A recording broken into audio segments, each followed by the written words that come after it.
최근에도 통계가 나온 게 1인당 평균 자산의 경우에 2억 5천만 원 정도로 지금 나오고 있더라고요. 여기서 이제 중요한 건 이건 평균의 개념이고, 이제 중위순자산으로 가면 1등부터 100등까지 이제 자산이 있으면 한 50등 정도 하는 분들을 기준으로 하는 거거든요. 1인당 중위순자산의 경우에는 1억에서 1억 2천 사이로 추정이 되는 것 같다고 하더라고요. 한 가구당 순자산이 10억 원 정도가 되면 분명히 부자다. 변호사님께서 이제 유튜브 채널도 운영하시면서 또 유튜브 상에서 굉장히 직설적인 멘트들을 많이 하시면서 저도 요즘 약간 동기부여가 필요하기도 하고, 많은 분들이 이 동기부여가 다 알아도 받아야 될 때가 있어요. 우리가 매일 씻어야 하듯이 오늘 그런 좀 에너지 좀 받았으면 좋겠고, 약간 현실적인 따끔한 멘트들이 좀 좋을 것 같아서 초대했는데, 우선 변호사님 이야기 보니까 부를 얻고 싶다면 돈에 대한 위선은 버려라, 돈은 많을수록 좋다는 걸 인정하라, 요 말을 하시는 게 어떤 의미고, 돈에 대한 솔직한 이야기를 하는 어떤 특별한 이유가 있을까요? 네, 일단 이제 부에 대한 솔직한 이야기를 하는 거는 제가 이거를 너무 많이 느꼈기 때문이에요. 본인의 삶이 좋아지려고 하면은 돈에 대해서 솔직해지는 게 제일 좋구나, 이렇게 생각을 많이 하거든요. 뭐 예를 들어서 이 돈에 대해서 좋아하기는 하지만 뭐 애써 뭐 계속해서 뭐 잘 되시는 분이나 뭐 부자인 분들이나 이런 분들을 뭐 비판하게 되는 마인드들이 생겨요. 왜 그러냐면 내가 잘 되고 싶지만 저게 될 수 없다고 생각을 하니까 그 사람에 대해서 이제 내려치기를 보통 한다고 하죠. 내려치기를. 올라가는 것보다는 내려가는 게 조금 더 쉬울 수 있으니까. 맞습니다. 그래서 이제 내려치기를 하다 보면, 근데 그 내려치기를 하면서부터 본인의 마인드에 계속해서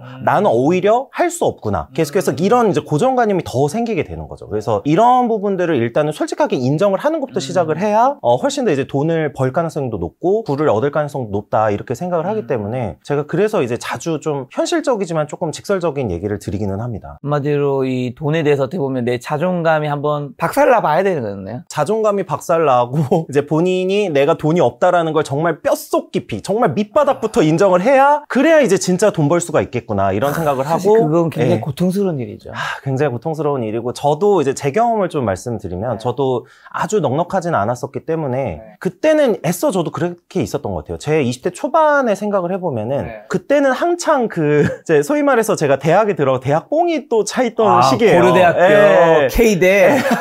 근데 그때 진짜 잘못된 뽕이 차있었던 게 뭐냐면, 굉장히 자기가 현명하다고 생각했어요, 제가. 그러니까 K대니까. 근데 그게 아니라는 걸 너무 잘 알고 있지만, 지금은 이제 사회를 뭔가 내가 냉철하게 보고 있어, 나는 사회를 되게 잘 보고 있어, 사회가 구조가 잘못됐어, 뭐 이런 생각을 하던 시기거든요. 근데 그때 그러면서 뭐 부자들이 왜 이렇게 부가 편중이 되고 막 이런 생각을 했었는데, 문제는 뭐였냐면 그렇게 한다고 해서 제가 돈이 벌리는 게 아니더라고요. 삶이 하나도 안 달라지니까, 이게 이러다 보니까 좀 현실적으로 내가 돈이 없는 것도 인정하고, 진짜로 돈을 벌려고 하면 그분들이 어떤 식으로 살았는지를 제대로 깨우쳐야겠구나, 이게 이제 좀 중요하다고 생각을 했습니다, 그때. 그리고 또 책에 돈은 직접 벌어보지 않으면 알 수 없다. 저 이런 멘트 되게 공감이 가는데 어떤 의미인지 얘기 좀 해주세요. 제가 좀 경제 개념하고 많이 얘기를 드려요. 이게 어떤 연결점이 있냐면은, 보통 20대 초반까지는 그 부모님이 지원해 주시는 용돈이나 지원해 주신 돈을 가지고 사는 분들이 많거든요. 그쵸. 근데 이제 이거를 하다 보면은 내가 어떻게 돈을 버는지도 모르지만, 아직 그러니까 돈에 대한 이해나 개념이 전혀 없는 거죠. 없는데 내가 수중에는 돈이 있고 내가 돈을 쓰고 있으니까 이 부분에 대해서 그냥 내가 돈을 안다고 착각을 하는 거죠. 실제로는 그거는 누군가가 그냥 무상으로 준 돈이지, 이걸 내가 돈에 대해서 알고 있다, 이렇게 생각을 하면 안 되고, 실제로 돈을 쓰기 전에 내가 돈을 벌어보는 경험을 해야 이제 훨씬 더 그 돈에 대해서 이해를 할 수 있고, 그 유대인들이 이제 그 돈에 대해서 어릴 때부터 교육을 할 때 제일 중요하게 생각을 하는 게, 어린 시절부터 돈에 친숙해지고 돈을 벌어야 된다라는 개념이거든요. 그래서 이거에 대해서 반드시 내가 돈 벌어보기 전에 뭐 내가 돈에 대해서 아는 척을 하고 이러는 게 큰 의미도 없고, 실제로 그것 때문에 오히려 오만해져서 돈을 제대로 관리하지 못하게 되는 그런 경우도 생기는 것 같습니다. 그렇죠. 요즘에 뭐 예를 들면 1억이라고 하면, 자산 1억 하면 진짜 별거 아닌 세상이 돼버렸지만, 까놓고 말해서 1억을 내가 모으려고 하면 진짜 아끼고 해야지, 일반적인 연봉을 친다면 3년 아니면 어쩌면 5년이 걸릴 수도 있는 그 과정이 굉장히 어려운데, 1억 자체는 뭐 1억 뭐 예를 들면 10억이 무슨 부자야. 요즘에 뭐 30억도 부자가 아니야. 맞습니다. 쉽게 말이 나오는 부분들이 있죠. 근데 가난할수록 돈을 더 모른다고 지적하시던데, 가난이 지식과 지혜의 접근성 어떻게 차단한다고 보세요? 저도 이제 제가 개인적 경험도 있고 연구도 많이 있는데요. 뭐 제가 좀 책 한 권을 하나 말씀드리면은, 이제 계층이동의 사다리라는 책이 있어요. 있어요. 이제 이 책에서 경제적으로 조금 하위 계층, 그리고 이제 중위 계층, 상위 계층 이렇게 나눠서 어떤 생활 패턴이나 문화 같은 거를 분석한 책이 있는데, 제일 큰 게 뭐냐면은 지식의 중요성이라는 게 보통은 내가 이 부분에 대해서 이해를 하면 써먹을 게 생기는데 이제 중요성이 있는 거잖아요. 지식이라는 거는 내가 써먹으려고 배우는 거니까. 그렇죠. 근데 이제 가난하고 돈이 없을수록 그 지식을 내가 이제 좋은 곳에서 듣는 게 아니라 주변인들을 통해서만 지식을 듣는다는 거죠. 근데 문제는 그 주변인들이 원래 이제 뭐 돈이 있거나 자산이 있는 분들이면 상관이 없지만, 그렇지 않은 분들에게 계속해서 돈에 대한 왜곡된 개념을 듣고 있고, 이제 이거에 대해서 실제로 삶에 적용을 하다 보니까 점점 더 이 습관과 사고 습관이 계속해서 이제 돈을 모으지 못하는 쪽으로 가는 거죠. 그래서 제일 대표적으로 이런 거가 있죠. 제가 이제 실제 이건 사건에서도 많이 접하는 부분들이 있는데, 저희가 이제 어떤 형사사건 같은 걸 하면 과거에 이제 국선사건을 제가 많이 했었거든요. 그러면 국선 형사사건을 하게 되면은 보통 양형자료라고 해서 이분의 어떤 살아온 행적 같은 거를 탄원서, 자술서 형식으로 받아서 제출도 하고요. 그리고 실제로 이제 지금 돈이 어느 정도 있으신지 확인하는 경우들이 있어요. 근데 이때 공통적으로 느꼈던 게 뭐냐면은, 일단 첫 번째는 그 잘못된 개념 중에 하나가, 첫 번째는 부를 쌓아가는 개념이 아니라 한 방에 얻는 개념으로 생각한다는 겁니다. 그래서 뭐 예를 들면 이런 거죠. 제일 대표적인 게 한 방으로 투자해서 한 방에 벌어야 돼. 지금 아까 작가님께서도 말씀해 주셨지만 이제 1억을 쌓아가고 10억을 쌓아가고 이런 거에 대해서 굉장히 낮게 평가하는 거죠. 그러니까 뭐 한 방에 내가 로또 맞아서 20억은 벌어야 돼. 뭐 이런 식으로 사고하고 있는 경우가 굉장히 많았고요. 그리고 특히 이거와 연결되는 게 이제 푼돈. 그러니까 소위 말하는 작은 돈의 가치를 모른다. 그래서 내가 하나하나 습관적으로 돈을 쌓아가는 그 의미, 이거를 전혀 깨닫지 못하는 경우가 굉장히 많았습니다. 저는 이거를 하나의 지식과 지혜의 영역으로 보거든요. 그래서 이거가 굉장히 부족한 게 아닌가, 이렇게 좀 짐작을 하고 있습니다. 네. 1억 얘기가 나와서 그러면 1억 모으기를 부의 첫 목표로 강조하시던데, 그러면 그 이유는 뭐고 1억이 갖는 상징점이 뭘까요? 네. 뭐 이런 얘기 제일 많이 하세요. 뭐 1억 가지고 서울에 부동산도 못 사는데 집도 못 사는데. 많이 하죠. 이런 얘기를 하시는 1억 분들이, 모아서 뭐하냐. 네, 1억 모아서 뭐하냐, 뭐 요즘에 이거 가지고 뭘 할 수 있냐, 뭐 이걸 가지고 인생이 바뀌냐, 이런 얘기를 하시는데, 그러니까 저는 이런 걸로 많이 생각을 해요. 인생을 항상 그 결과로 해석하시는 분들이 많아요. 인생을 원래 과정으로 해석해야지 성공할 가능성이 높은데, 1억 모으기도 마찬가지거든요. 내가 1억을 모으는 과정 속에서 배우고 있고 학습하는 거와 이제 여러 가지 느끼는 것, 이것이 사실은 인생에서 훨씬 더 변화 포인트에 해당을 하거든요. 이상하게 1억이라는 그 1억 그 숫자라는 그 결과체에 대해서만 생각을 하시다 보니까 좀 그런 게 있고, 제가 단적으로 이런 얘기 드려요. 그러면 1억이 그렇게 하찮고 가치가 없으면 누구한테 1억 그냥 주라고 하면 주실 거냐고. 사실 아마 주실 분은 저는 없을 거라 생각해요. 이제 공짜로 그냥 1억 주라고 하면 주실 수 있냐. 1억이 얼마나 큰 돈이야? 돈이야? 얼마나 큰 돈인데. 근데 왜 이상하게 1억을 모으는 거나 이런 거에 대해서는 꼭 그렇게 부정적으로 말씀을 하시냐. 이렇게 생각을 하는 거죠. 그러니까 이런 1억을 모으는 거, 1억이라는 액수도 당연히 기본적으로 큰 액수지만 1억을 모아가는 과정에서 그 사람이 느끼는 어떤 경험과 학습치는 저는 상상을 초월한다고 생각합니다. 그리고 이게 이제 제가 최근에도 이제 본 책에서 제일 많이 나온 이게 습관의 중요성에 대한 얘기를 많이 하는데, 습관의 중요성에서 얘기를 할 때 예를 들면 1억을 내가 일반적인 월급 한 250에서 300만 원 정도 버시는 분들이 모으려고 하면 정말 이악 물고 모아도 한 5년 정도 걸리는 게 일반적이시거든요. 그러면 5년 동안 내가 소비를 절제하고 제대로 모았다. 그러면 이걸로 이미 많은 그 능력치가 생기신 거거든요. 그러면은 이거 나중에 이제 이걸 활용해서 더 모으실 수도 있고 더 할 수도 있고 한데, 이게 이제 굉장히 큰 가치인데 괜히 1억의 가치를 폄하하거나 이럴 필요는 없지 않은가. 아무래도 1억이라고 하면 또 20대나 30대에 좀 더 가까운 용어일 텐데, 최근 20대 비투나 영끌 현상이 사회적 문제로 대두되고 있는데, 청년 부채의 근본적인 원인과 그럼 해결책은요? 정말 부채 문제의 제일 핵심은 저는 이거라고 생각해요. 물론 어떤 분들은 뭐 사회 구조적인 문제다, 빈부격차의 문제다, 양극화의 문제다, 이렇게 말씀을 많이 하시는데 정말 단순한 거죠. 버는 돈보다 많이 쓰기 때문입니다. 부채 문제의 본질은 그거거든요. 그래서 이제 제가 원래 찰리 먼거, 지금 이제 고인이 되셨지만 찰리 먼거를 굉장히 존경하기도 하고 되게 좋아하는데, 찰리 먼거가 이런 영상을 하시죠. 롤렉스가 왜 필요하냐? 왜 소비를 그렇게까지 해야 되는 거냐? 본질이 뭐냐? 그 예를 들면 20대 때 1,000만 원이 이걸 투자를 잘하면 40대가 되면 1억이 될 수도 있는 건데 왜 그렇게 소비를 많이 해야 되냐? 이런 거에 대해서 반문을 하거든요. 근데 이제 그 소비의 본질은 결국에는 남에게 꿀리고 싶지 않다는 마음이 되는 경우가 저는 많다고 생각을 합니다. 그러니까 결과적으로는 이 남에게 어떻게 보이느냐, 이 시선에 따라서 그 계속해서 내가 소비가 좌지우지되는 그런 경우들이 굉장히 많거든요. 그래서 이거를 한번 고민을 해보면은 결국에 부채 문제도 해결할 수 있지 않을까. 이렇게 저는 생각을 하는 거고, 부채에서 저는 핵심으로 생각을 하는 게 내가 내 삶을 사는데 집중을 하는 게 되게 중요하다고 생각을 해요. 왜냐하면 돈을 누굴 위해서 모으냐? 결국 나를 위해서 모으는 거잖아요. 근데 왜 나의 인생은 중요한데 왜 남에게 계속해서 이제 남에게 의탁을 하거나 남의 시선에 좌지우지가 되느냐? 일단 내가 1억 모으는 게 중요한 거면 1억 모아야지. 근데 이제 이거를 못하고 보통 남을 의식을 하기 때문에 많은 소비를 하게 되고, 이게 이제 부채 문제로 연결되는 게 아닌가 이렇게 생각을 합니다. 이게 다 SNS 때문인 것 같아, 요즘에는. 네, 저 굉장히 공감합니다. 그리고 버는 것보다 더 쓰기 때문이다. 너무 공감가. 만약에 이제 부모님이라든가 여러 가지 진짜 어쩔 수 없는 가정적인 환경이라든가 그런 것 때문에 내가 뭐 빚을 물려받는다거나 아니면 말씀하신 대로 사회적 구조적이 우리가 없다는 게 아니잖아요. 그렇죠. 없다는 건 아니죠. 그런 네. 거는 근데 지금 당장 해결할 수 없는 거고, 이게 저는 자기개발 저도 책을 많이 내는 사람으로서 구조적인 문제를 얘기하지 않자는 게 아니라 그건 해결되는데 내가 해결할 수도 없고, 맞습니다. 그걸 해결 안 되는 굉장히 오랜 시간이 걸리는데 사회 문제 탓하면 그럼 그 개인은 가만히 있으라는 건데, 어쨌든 개인이 살아남기 위한 게 자기 개발이니까 오늘 아마 영상에 큰 도움 될 것 같은데, 근데 월 1,000만 이상 벌어도 월 1,000만 원이면 굉장히 많이 버는 거죠. 연봉 1억이 그냥 넘어가는 거죠. 1억에서 아마 1억 5천 정도 될 것 같은데, 그래서 저축하지 못하는 사람들 있단 말이죠. 네. 이 문제점 뭐라 보세요? 이것도 약간 비슷하겠죠? 네, 이게 흔히 이런 생각을 많이 하시는 것 같아요. 내가 소득이 부족해서 돈이 안 모인다. 이 생각하시는 분 정말 많거든요. 정말 많은데 맞는 말씀이에요. 아예 틀린 말씀은 아니에요. 당연히 뭐 기본적으로 의식주를 해결하는 데 있어서 기본적인 비용은 드는 건 맞으니까. 근데 당연히 맞는데, 이제 제 주변을 좀 예로 들게요. 자, 제 주변을 예로 들면은 좀 아무래도 제 주변에 좀 전문직이 많습니다. 변호사, 그리고 의사. 맞습니다. 그리고 제가 이제 과가 원래 이공계였기 때문에 의학전문대학원에 가서 의사가 된 이제 동기들도 있고, 또 약사가 된 친구들도 있고, 뭐 저같이 변호사가 된 친구들도 있고, 또 당연히 저희 업무상 사업하시는 분들 많이 만나잖아요. 근데 참 이런 생각이 들죠. 인간이라는 게 소득이 늘어나면은 자연스럽게 거기에 맞춰서 소비도 늘어나는구나. 이게 이제 제일 큰 게 뭐냐면요, 커뮤니티 소비예요. 제가 봤을 때는. 제일 대표적으로 하나 말씀드릴게요. 최근에 아는 친구 전문직 지인이 있어요. 지인이 와인 모임에 나간대요. 그래서 와인 모임이 나쁘다는 뜻은 아닙니다. 당연히 이제 와인 모임 좋은데, 아무래도 와인 모임에 나가서 좀 이제 와인도 이제 보통 그 구조가 가져오는 구조잖아요. 와인을 가져오는 구조니까 이 와인을 구매하다 보니까 와인을 또 보관할 어떤 이제 그런 것도 필요해지고, 와이너리도 필요해지고, 이렇게 하니까 점점 소비가 같이 늘어나는 거죠. 그래서 여기 있습니다, 와이너리.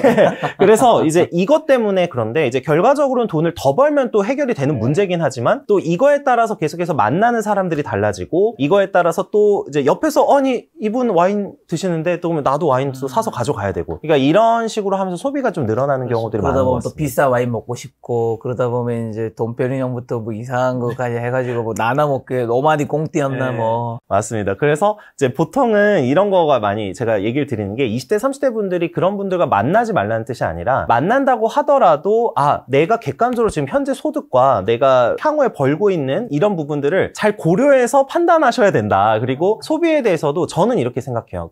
제가 이제 그 차량이나 외제차 소비에 대해서도 좀 말씀을 드릴 때가 있는데, 네, 말씀해 주세요. 네, 외제차 같은 경우에 당연히 이제 돈 버시는 분들이나 충분한 소득이 있으신 분들은 사셔도 됩니다. 뭐 그걸 제가 부인하는 건 아닌데, 다만 저는 이런 좀 추천을 드려요. 어떤 거냐면, 특히 사업도 20대 분들에서 30대 분들이 성공을 하기는 했더라도 향후에 어떻게 될지 모르는 게 또 사업이잖아요. 그러면 예를 들면 지금 현재는 높은 소득을 가지고 있다고 하더라도 어떻게 될지 모르는 게 사업이고, 또 사실 저희 전문직도 마찬가지예요. 그래서 언제 어떻게 잘못될지도 모르고, 예를 들면 의사분이면 의료사고가 터질 수도 있는 겁니다. 예를 들면. 자, 그러면 이제 이런 걸 생각을 해보면, 저는 이렇게 생각을 해요. 부자의 정의를 예를 들 때, 소득을 많이 번다고 부자는 아니라고 생각을 해요. 제가 돈을 모아서 자산이 됐는데, 그 자산에 따라서 이자 소득이나 뭐 아니면 뭐 주식인 분들은 배당 소득이 있을 수도 있고, 부동산을 하시는 분들은 월세나 이런 수입이 있을 수 있을 텐데, 그러니까 이렇게 해서도 그래도 차량이 유지가 가능한 요 정도 시기에 이제 차량을 구입하기 시작하시는 게 좋지 않은가, 이렇게 많이 말씀을 드릴 때가 있습니다. 특히 어린 시절에 빨리 성공한 분들, 그러니까 어릴 때 빨리 성공한 분들의 경우에는, 어릴 때 이제 소득이 딱 높아지니까 그 높은 소비에 이제 적응을 하기 시작을 하면은 나중에 위기가 닥쳤을 때 이거에 대해서 대응하는 능력이 많이 떨어질 수밖에 없다고 생각을 하거든요. 그래서 이거에 대해서 많이 얘기를 드릴 때가 좀 있죠. 자, 지금 부에 대한 얘기 나와서, 그러면 순자산 10억이 상위 10%라는 통계 이야기한 제가 영상도 봤는데, 한국 중산층의 삶의 현실과 착각은 좀 뭐라고 보세요? 말씀해 주시는 SNS가 지금 문제인데, 객관적으로 봤을 때 이거는 정확한 지금 통계가 일부러 안 내는 것 같은데 정확한 통계가 없습니다. 근데 최근에도 통계가 나온 게 1인당 평균 자산 자산의 경우에 2억 5천만 원 정도로 지금 나오고 있더라고요. 그 1인당 평균 자산. 평균 순자산? 예, 평균 순자산. 근데 여기서 이제 중요한 건 이건 평균의 개념이고 이제 중위 순자산으로 가면 아시겠지만 중위는 1등부터 100등까지 이제 자산이 있으면 한 50등 정도 하는 분들을 기준으로 하는 거거든요. 이렇게 되면은 1인당 중위 순자산의 경우에는 1억에서 1억 2천 사이로 추정이 되는 것 같다고 하더라고요. 지금 연구상에서는. 그러면 우리가 이제 현실적으로 생각했을 때 이게 이제 보통이구나가 되는 거죠. 그러면 한 가구당 순자산이 10억 원 정도가 되면 저는 분명히 부자다라고 생각을 하고 제가 이제 많이 말씀드리는 게 노후 대비에 대한 말씀을 많이 드리거든요. 근데 노후 대비를 할 때 조금 그래도 안전한 상황, 조금 안정적인 상황으로 가려고 하면은 자기가 이제 소유하고 있는 집이 있어야 되고 여기에다가 기본적인 현금 흐름이 있어야 되는데 이게 한 10억 정도부터 조금 마련이 되고 어느 정도 흐름이 생긴다 이렇게 많이 말씀을 드립니다. 아무래도 이제 서울 외 지역에서는. 네, 맞습니다. 서울은 뭐 기준으로 하면 부동산 값만 지금 평균이 거의 13억 이러니까 이거는 이제 얘기가 안 되는 거지만 일반적으로 우리가 생활을 하는 수준, 그러니까 생활을 하고 뭐 보통 저희가 이제 노년에 이제 한 달에 뭐 생활비를 최소로 잡아서 뭐 200만 원에서 300만 원으로 봤을 때 뭐 5억짜리 집에 이제 대출 없이 살고 있고 5억 정도를 우리가 이자 소득으로만 했을 때 한 3%로 가정을 하게 되면은 5억이면은 이제 한 1,500만 원 정도가 나오는 거죠. 그 이제 이자로 1,500만 원이 나오는 거니까 이런 식으로 생각을 해봤을 때 그래도 조금 가만히 되고 좀 이제 생활이 좀 어느 정도 유지가 된다 정도. 그러니까 완전히 뭐 풍족하게 생활 못 하겠죠. 그렇지만 적어도 이제 아예 안전판이 없는 이런 상황은 좀 벗어날 수 있는 수준으로 제가 말씀을 드리는 게 10억 정도를 많이 말씀드립니다. 네. 10억이 이제 엄청난 건 아니지만 일반적으로 노후를 좀 안정되게 할 수 있는 그 부자의 기준이 10억이다. 네, 저는 그래서 일을 하지 않고서도 생활이 유지가 된다고 하면은 이게 이제 부자의 정의라고 보는 거고, 그리고 이게 이제 우리나라에서 상위 10% 정도에 해당하는데 이제 가구당 순자산이 한 10억 정도 이렇게 생각을 그 얘기를 하는 이유는 사람들이 너무 부에 대한 걸 착각하고 있다는 건가요? 네. 너무 높게 생각한다는 건가요? 네네. 그 흔히 이제 이것도 SNS 뭐 50억, 100억 뭐 있는 사람 수두룩해. 네, 수두룩한. 물론 많이 있으시죠. 이제 많이 있고 한데 이제 우리가 생각해야 될 거는 현실적인 전략을 생각을 해야 되는 거죠. 저희가 부자라는 개념을 보면서 딱 두 가지밖에 없는 거예요. 자, 일단은 부자를 보면서 배우려고 하는 생각을 하시는 분들이 있을 거고, 반대로 부자를 보면서 좌절하고 절망하는 케이스들이 있을 거라 생각합니다. 근데 요즘에 SNS에서 너무 말도 안 되는 허황된 말을 해요. 뭐 저희 순자산 30억인데 중산층이라는 이야기를 할 때도 있고요. 이게 공통적인 게 최근에 제가 다른 책에서도 보는 내용이 어떤 거였냐면 이게 한국만의 현상이 아니라는 거죠. 그러니까 미국에서도 실제로 부자인데 거의 자산이 70억 정도 되는데 스스로를 중산층으로 느낀다는 연구도 꽤 많이 있습니다. 70억이 중산층은 아니지. 그러니까 저도 말이 안 된다고 생각하지만 그분들 입장에서는 그렇게 생각을 하는 분들이 있고, 그리고 심지어는 70억인데 한 3%, 100명 중에 3명 정도는 자신을 가난하다고 응답을 했대요. 결과적으로는 물론 인간이라는 게 내 주변만을 보면서 판단을 하는 부분도 있고 또 SNS 때문에 이 부자의 기준이 너무 높아진 부분이 좀 있지 않은가. 그리고 이것 때문에 저는 이렇게 생각을 하는 거죠. 오히려 20대 분들 중에서 부자를 막 100억 부자, 뭐 200억 부자, 뭐 예를 들면 뭐 정말 세계 1위 막 조 단위의 부자, 그러니까 이런 분들을 보고 배운다는 거가 뭐 일견타당하기도 하지만 너무 부자 기준을 높이 생각을 하다 보니까 당장 내가 보고 배울 사람들이 없는 거예요. 실제로 옆에서 너무 부자 기준이 높으니까 이게 이제 20대 분들이 너무 그 잘못된 목표를 설정하거나 잘못된 어떤 진로를 설정하는데 조금 많이 영향을 주고 있는 게 아닌가 해서 제가 많이 말씀을 드리는 겁니다. 예. 자, 저는 여기 상위 10%가 순자산 10억이란 거에서 더 의견 덧붙이면 상위 10%가 이제 10억 정도 되고 상위 1%가 33억 정도 되거든요. 이제 순자산 기준으로. 그다음에 상위 이제 0.1%가 86억, 7억 원 정도 되고, 뭐 상위 0.5%는 조금 더 낮아서 44.2억 원인데 1%가 33억이라면 제가 생각하는 큰 부자 말고 그냥 삶을 여유롭게 즐길 수 있는 부자의 기준은, 저는 이제 변호사님은 이제 상위 10%였고 각자 기준은 다 다른 거잖아요. 그건 당연히 다른 게 정상적인 건데 저는 이제 상위 1%를 정한 게 뭐 여러 가지가 있지만, 그러니까 상위 1%도 만족을 못하면 도대체 우리는 어디에 만족해? 뭐 누군가 상위 0.001이 돼야 만족하는 사람도 있을 거고, 플러스로 고대를 나오셨으니까 아시겠지만 우리나라에서 스카이를 갈 수 있는 입학 정원의 비율이 제가 예전에 계산했을 때가 한 1.5%였어요. 뭐 지금금 치면 한 뭐 그래도 뭐 1에서 1.5% 사이일 거예요. 네. 우리나라에서 상위 1% 안에 들어가면 명문대라고 칭하는 거잖아요, 한마디로. 그럼요.